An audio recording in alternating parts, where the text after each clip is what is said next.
Skeete morning show coming to you here live from the Port Mall in Scarborough, Tobago. In this segment, we get the conversation started as we speak of SPEL, the Studley Park Enterprise Limited. And we are chatting with Ashworth Jack, the new chairman. Good morning and welcome to you. Good morning, Julien. Good morning, Tobago. Good morning, the world. I feel like we spoke quite recently, and I'm now chatting with you in another capacity, wearing another hat this morning. That is so. We have had our chats. We are always very cordial with each other, and of course, this morning is in a different capacity altogether. So we want to get the conversation going, Ashworth, where we start. You would have been recently appointed as chairman. Tell us a little bit about what some may define as the background that will be able to support in this role, based on, I know you operated in the assembly in a time where there were efforts to build out even the Studley Park quarry in itself to get to that pivotal point where we hope that it will. Probably the most active Studley Park quarry I've ever been was at the time that I was at Works. We were selling material for the construction of the Atlantic LNG trains 3 and 4 along what I was armored rock and aggregate. We also, in that time, was responsible for the construction of the jetty at Barbados Bay, because the trucks were coming into Scarborough, and we thought it was kind of endangering the lives, because, of course, the trucks were hustling to come in and out. And so we did construct the Barbados Bay in that time, the Barbados Bay jetty. So I'm pretty familiar with Studley Park situation. Of course, I also have a background in project management in a pretty large industry in terms of flying to trial every morning for 9 years, flying back home. When people think you're going for politics, I'm going for work, and it's really, I think that it's an exciting opportunity. It's an exciting opportunity. Been there just over a month, and it's a very exciting opportunity. So for an extended period of time, there's always been the conversation that the quarry, ultimately, if well managed in terms of has the capacity to really deliver for and generate a kind of turnover, bringing revenue to the Tobago space. Tell us a little bit about that in the context of where you are hoping to take things as the new chairman. I've always shared that view. But I also want to temper people's expectation with reality. Quarrying in nowhere in the country has been very profitable. But again, you have to also take into consideration the type of rock they use, the use for which it is done. Tobago is a very fortunate place, and the average Tobagoan is a lot more fortunate who uses the quarry material than they think. The abrasion level of the rock at Studley Park makes it very high in demand. And normally, you would not use that kind of rock strictly for construction and that kind of stuff. But this is what we have, and this is what has been used. And what we have seen in the last couple of years, in fact, since as far back as 1999-2000, there was a demand for rock out of Studley Park. Besides selling material to the Atlantic LNG, there were 2 other companies in Suriname and Guyana way back in 1999-2000 that would purchase material from Studley Park. I saw we had set up our first U.S. account. And so we were selling to Ballast Natum and Lance Ballast, 2 companies out of Suriname and Guyana. Of course, you recall that there's also the attempt to use the material at Studley Park at downstream, emery boards, sandpaper, that kind of stuff. And of course, you know what happened with the plant being left to rot and all that. But the thing is, there's an extremely high demand for materials that are produced at Studley Park for a number of reasons. And let me try to just build out 2 quickly. Guyana, because of Tobago's location in the Caribbean, Tobago is poised to move to almost anywhere in the Caribbean, get there very easily. And Guyana is on an upward trajectory in terms of its economic development. And so they're building miles and miles of roads in the interior.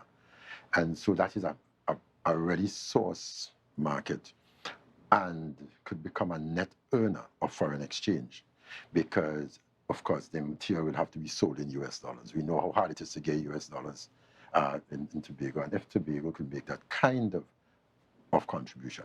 Beside Guyana, there's also the Trinidad market that seems to have a pretty heavy demand.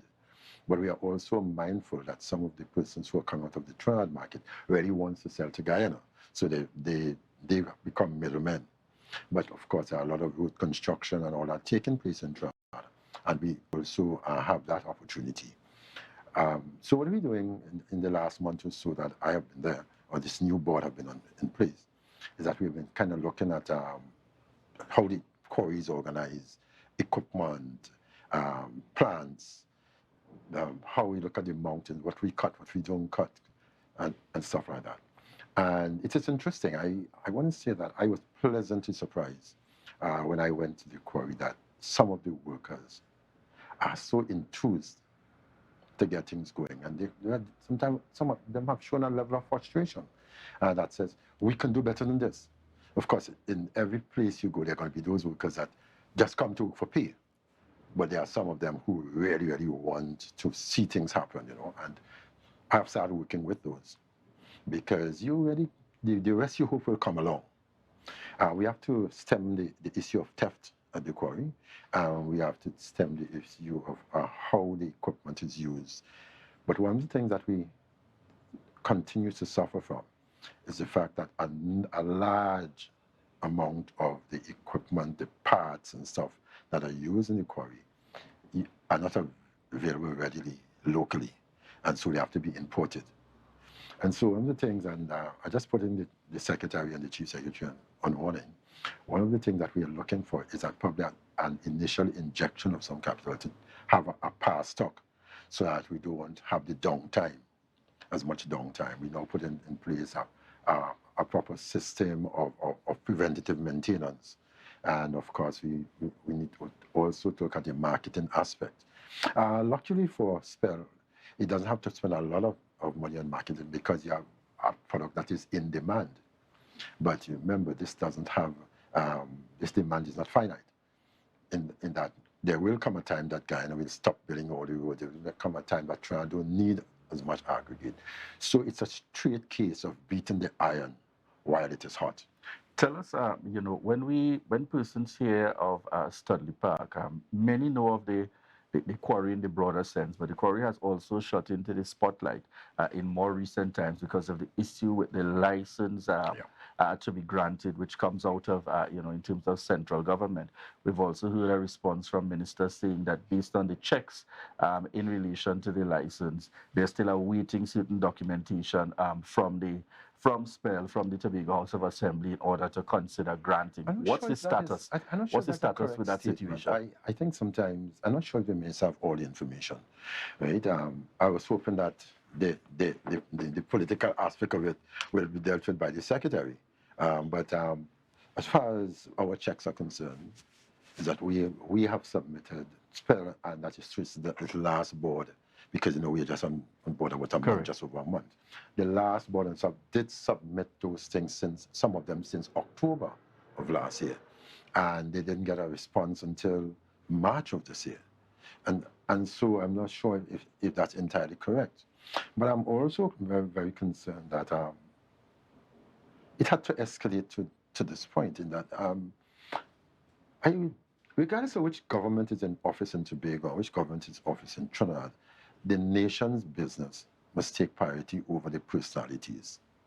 And I think that the fact that the Tobago House of Assembly said that nothing stops a minister from having discussions with a secretary, they could have been reaching out on both sides, and there could be some discussions that helps to sort that kind of stuff out. Not only Tobago suffers, but the nation of Trinidad and Tobago suffers. If Trinidad needs the aggregate for their roads and they don't get it, then they suffer. If we in Tobago need the aggregate for our home construction and that kind of stuff, then we suffer. If the country is in need of foreign exchange and we can become a net earner of foreign exchange, then the country suffers. And therefore my pleading will be, is for a cooling of the temperature a bit, and let some discussion take place. Some good sense would prevail, because there's just a lot more than meets the eye. I've seen documentation where they have been offered to, because the Ministry of Energy was tardy in in doing the audit. There have been an offer to pay something, 700 something thousand, more than 4 years ago, and there have been no response. And even the issue of where it is paid, who it is paid to, that kind of stuff. There need to be a cooling, and the nation interests need to be put first. So you're seeing where some assessment has to be done in terms of driving things forward. Tell us where do you hope to take things in terms of the inquiry within this term, the term of the what is 1 year, 2 years? A year. Right. So where do you hope to kind of begin to drive things in that direction? Well, we have started moving. Anybody knows me, know I'm an action person. Went in there, noticed that too much equipment was down. Went on the ground, talked to the employees, why are all these equipment down? Because you don't always get the whole picture from management. And you have to talk to management. But if you're the chairman or whatever, you have to also be able to talk to the guy on the ground. And, it is very heartening to see what those guys on the ground was able to deliver to me in 3 weeks, 3 to 4 weeks. We had equipment that was down for 4 years that are no operation. But not even one, a couple of pieces of equipment. I talk about multi-million-dollar equipment that we have been able to bring back in 3 weeks. Excavators, telehandlers, loaders, and stuff like that. And we are going to continue moving in that direction. I also in a situation, this new board met a situation where the plant was as such that one plant, the Cedar Rapids, was operations at about 40% capacity, and the Nordberg was down.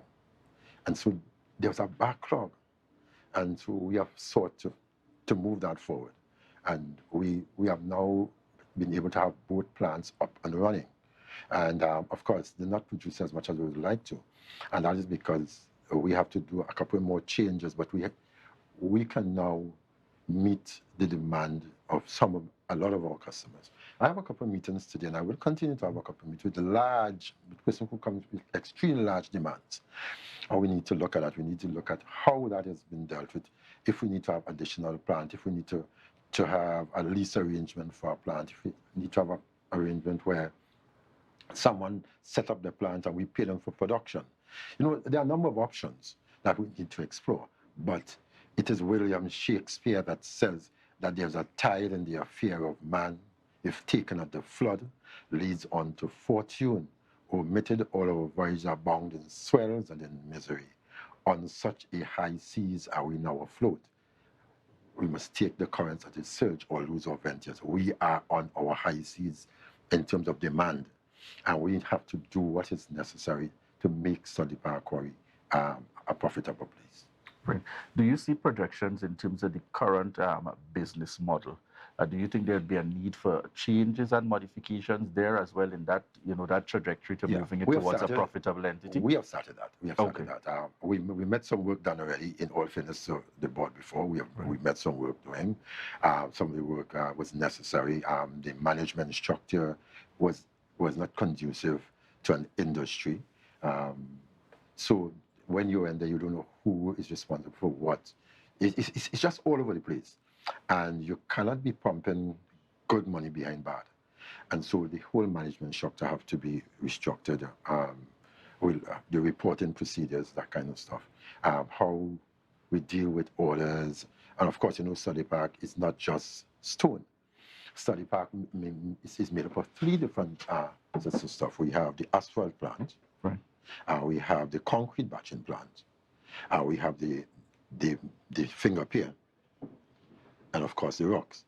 And so the intention is to make every arm of that facility at least break even or to become profitable. We must become profitable in a short piece of time.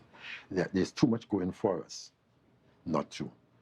And so it's going to take a bit of doing, because there are debts that the quarry have from as far back as 2017. So we have to look to talk with some of those people to see how we can work out something in terms of the relationship. And of course, there are some outstanding debts for the quarry, and so we'll also want to move to be able to fix that. But it's not impossible. It's doable. It's doable. So, and you mentioned a very interesting aspect there, when you spoke to the breakdown of, the breakdown rather of what the quarry has to Entails, offer. yeah. Because I think many people know it for one Rock, aspect, yeah. and you think in terms of that's all Aggregate. correct, That's it. aggregate, and in Yeah. terms of that's all that they do there. But I want you to tell me a little bit more, because that kind of jumps out when you speak to the issue in relation to outstanding, and these are what recent over a number of years Over a number of years. that they have Over a been. number of years. As I said, so far I'm seeing bills as far back as 2017, and so we have to meet with people. And study pack is also owed, right? So some clients owe us, we owe people, and the people that we owe most of all would be the supplier of parts and stuff. And that is why it is so important for Study Park to be able to become a net earner of foreign exchange, because some of the things that we are asking people to buy for us is things that we can buy for ourselves, but the unavailability of foreign exchange. And let me just say this. There's a loan on Study Park. Study Park as a company, have taken a loan, but the loan has two aspects, which is a US dollar component and a TT dollar. They have been able to service the TT dollar component because it's available. But the US dollar, I've been told that for years, they have not been able to access US to pay that part of it. One of the beauty of the assembly working together is that we have been able to talk to the Secretary of Finance, also the Secretary, which of course is also the Chief Secretary, the Secretary of Food Production, who is responsible for TATCO. And TATCO is an earner of US dollars through its sale of its fish. And so we are now making arrangement to probably in the next month or so start the payment of that aspect of the loan, the US dollar aspect, by getting the US dollars from TATCO in order to service that part of the loan. You will also understand that because that part of the loan have not been serviced for nearly 2 years, it is accruing interest. And that is something we would want to be able to deal with very quickly. I must say that I have had conversation with the principals in the organization for which the loan was acquired, and they have been very cooperative, very, very cooperative. In terms of finding the details. Yeah. We're almost out of time this morning, but anything else you would like to share in terms of bringing us up to speed with current information and happenings at SPEL? I want to say to Tobagonians. Because certainly the eyes are going to be keen on the operations of SPEL. Yeah, of course. Ashworth Jack seems to be a man in focus in our Tobago space. And that's the thing about SPEL, and that's the thing about, and I think that people never pelt leaves. Somebody will understand that we will touch it. We will turn it to gold. We have no choice, and that's not an idle boast. It's us saying every Tobagonian is dependent on being less dependent on Trinidad, and therefore everything that we have that we can turn into a profitable enterprise, we should do everything in our power. And I want to say to Tobagonians, listen. The politics of hate, of division and stuff has no place in a small society. It must be the politics of progression. We must understand that we are in this together. We cut off together, we grow together. SPEL is not an organization that belongs to any political organization. It belongs to the people of Tobago. And therefore, we will treat it as such. It means that when you want material to buy, it's not one and not at this I can't buy. We will make SPEL such a place that people will feel comfortable coming to there, feel proud that Tobago can do the things that we would hope to do. And to the workers of SPEL, we will work together with you. We work together with you. To the stakeholders, which are the people in the construction industry and stuff like that, you have an issue, talk to us, and we can find a solution together as to how we can make you comfortable, make some money for Tobago, and of course, make sure the workers are comfortable. I'm going to put a quick plug for the beneficiaries here. Persons that indicate they go there and you almost have to dedicate your entire morning or your entire day. Are you going to look at those systems very quickly? I am sure that anybody who has been to SPEL in the last 3 weeks does not have that problem. It was a problem that I had identified long before I was asked to go there a month or so ago. And we have dealt with that very quickly. Again, it sometimes happens that people, most of Tobago's demand will be mixed aggregate. And the mixed aggregate is just that. It's a number of different aggregates you have to mix. I would have explained in one of my opening statements about the issue of the plant being down, one plant being down, and the other operators have 40% capacity. So it means that the cones that might have been making a certain size of aggregate might not have been operational. And therefore, that the amount of production would not have been able to keep pace with the demand. And that we have addressed, and we will continue to address it. If there are old plants, they'll be breakdown from time to time, but we are putting things in place to have them repaired very, very quickly. Excellent. Thank you very much there, Ashworth. Jack, bringing us up to speed on the happenings as chairman of the Studley Park Enterprise Limited.